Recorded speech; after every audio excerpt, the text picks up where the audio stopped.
বিশ্বের যেসব অঞ্চলে অপটিক্যাল ফাইবার পৌঁছানো দুঃসাধ্য সেখানে খুব সহজেই পৌঁছে যেতে পারে স্যাটেলাইট ইন্টারনেট।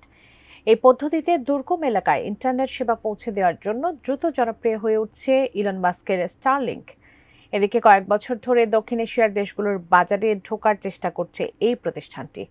এর পরিপ্রেক্ষিতে একটি টেলিকম কোম্পানির হাত ধরে এবার বাংলাদেশে আসছে স্টারলিংকের ইন্টারনেট। বিস্তারিত শেখ ফরিদের রিপোর্টে। স্টারলিংক বিশ্বের প্রথম ও বৃহত্তম কৃত্রিম উপগ্রহ নির্ভর নক্ষত্রমণ্ডল। এছাড়া Starlink network streaming, online gaming, video call সহ নানা কাজের জন্য ব্রডব্যান্ড ইন্টারনেট সরবরাহ করে। এছাড়া সারা বিশ্বের ব্যবহারকারীদের কাছে উচ্চ গতির ইন্টারনেট সরবরাহ করে ইলন মাস্কের মালিকানাধীন স্টারলিংক। এমন পরিস্থিতিতে বাংলাদেশে আসছে স্টারলিংকের satellite internet. Mobile operator company বাংলালিংকের উদ্যোক্তা প্রতিষ্ঠান ভিউন লিমিটেড এই সেবা আনতে যাচ্ছে, আর স্টারলিংকের সঙ্গে অংশীদারিত্ব বাড়ানোর আলোচনা করছে ভিউন লিমিটেড। সম্প্রতি সুইজারল্যান্ডের দাভোসে বিশ্ব অর্থনৈতিক ফোরামে মার্কিন সংবাদ মাধ্যম ব্লুমবার্গকে এক সাক্ষাৎকার দিয়েছেন ভিউনের প্রধান নির্বাহী কর্মকর্তা কেন তেরজিউগলু। সেখানে তিনি জানান, তাদের লক্ষ্য এমন সব বাজারে সেবা পৌঁছে দেওয়া যেখানে স্থলভিত্তিক নেটওয়ার্ক এখনও পৌঁছায়নি। বাংলাদেশ, পাকিস্তান, কাজাকিস্তান এবং উজবেকিস্তানে স্যাটেলাইট নির্ভর সংযোগ চালুর জন্য তারা কাজ করছেন।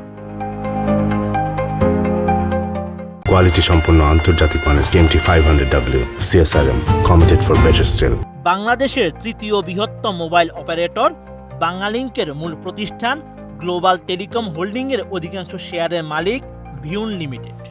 আর ভিউনের ইউক্রেন ভিত্তিক সহযোগী প্রতিষ্ঠান কিভস্টার PJSC, যা দেশটির সবচেয়ে বড় মোবাইল অপারেটর।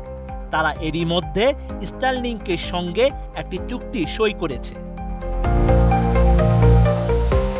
তেরজিউগলু আরও জানান, এটি শুধু যুদ্ধ পরিস্থিতির ব্যাপার নয়, স্থলভিত্তিক নেটওয়ার্কের সীমাবদ্ধতা রয়েছে।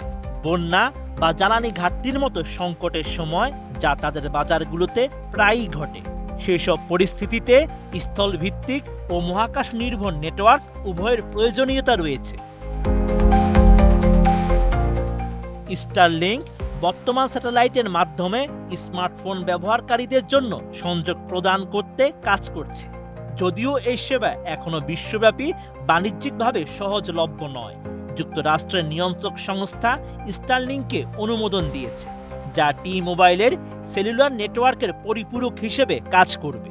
কিন্তু এই ধরনের সেবা চালুর জন্য স্পেকট্রাম অনুমোদনের প্রয়োজন হয়, যা ব্যয়বহুল এবং সবসময় সহজলভ্য নয় বলে তেরজিউগলু উল্লেখ করে।